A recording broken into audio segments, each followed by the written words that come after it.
제왕절개분만, 비백을 한 후 자연분만을 하는 건 위험하기도 하고 또 이롭기도 하다. 그리고 성공적인 출산을 위해서는 엄마가 특정 사항을 충족해야 한다. 그렇다면 아래에서 이 프로세스에 관해 자세히 알아보도록 하자.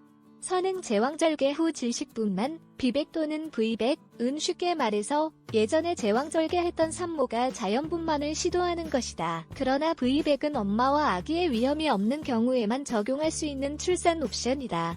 그렇다면 V백이 무엇인지 살펴보기 전에 관련 용어를 정의해보도록 하자. 제왕절개와 자연분만. 제왕절개는 복부와 자궁을 열어 태아와 태반을 제거하는 수술이다. 이는 자연분만에서 발생할 수 있는 합병증을 예방하여 아기와 엄마를 안전하게 보호할 수 있는 매우 일반적인 절차이다. 반면에 자연분만은 전통적인 출산 방법이다. 이때 아기는 질을 통해 자궁을 빠져나온다. 이 분만 방법은 위험이 없을 때 가장 권장되는 옵션이다. 그리고 엄마가 이미 질 분만을 한 적이 있다면 성공적인 분만 가능성이 더 커진다. 반면 엄마가 분만 중 합병증을 경험한 경우라면 그 가능성은 줄어든다. 자연분만의 합병증. 장시간 동안의 진통. 약하고 불규칙한 수축은 장시간 동안의 진통을 뜻하므로 출산 과정이 느려질 수밖에 없다. 장시간 진통에 영향을 줄 수 있는 요인에는 엄마의 골반과 아기 머리의 불균형, 자궁 경부가 좁은 경우, 아기의 불규칙성이다. 조상기는 임신 37주 전에 시작된다. 막이 너무 일찍 파열되거나 자궁 이상, 엄마가 가지고 있을지 모르는 질병, 영양실조, 감염 또는 기타 알 수 없는 원인으로 인해 이 상황이 발생할 수 있다. 산소 부족으로 인한 태아가사. 이 합병증은 아기가 놀랍도록 빠른 심박수를 보이거나 태변이 양수에 존재하여 아기가 중요한 산소를 공급받지 못하는 경우에 발생한다.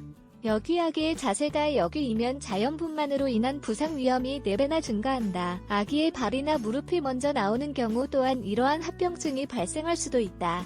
자연분만의 합병증에 대한 정보를 전달받은 후에도 엄마가 여전히 V백을 선택하는 경우 의료 전문가에게 연락하여 분만 과정을 거치기 위해 특정 사항을 충족하고 있는지를 결정해야 한다.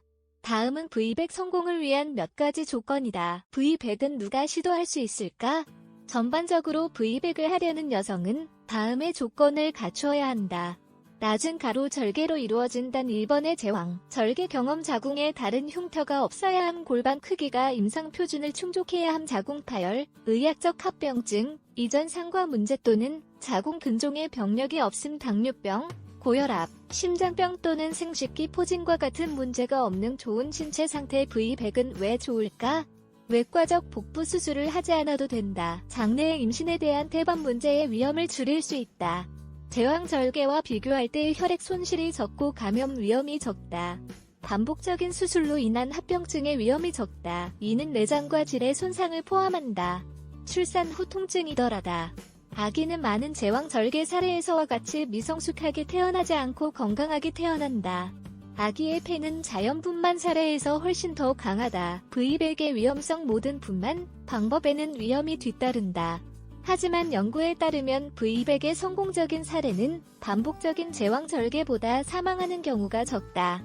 제왕절개를 했던 곳에 자궁이 찢어질 수도 있다. 불행하게도 이는 출혈을 일으키고 아기의 산소 공급에 영향을 줄 수 있다. 엄마가 수축을 유도하기 위해 옥시토신, 파이터신을 복용해야 하는 경우 의료 전문가는 V백 절차를 포기하라고 권장한다. 의사가 V백을 중단하고 계획되지 않은 제왕절개를 선택해야 할 경우 자궁의 출혈 또는 감염, 절개와 같은 수술 위험이 있을 수 있다. 이 경우 아기는 장기적인 신경 손상을 입거나 심지어 사망할 수도 있다.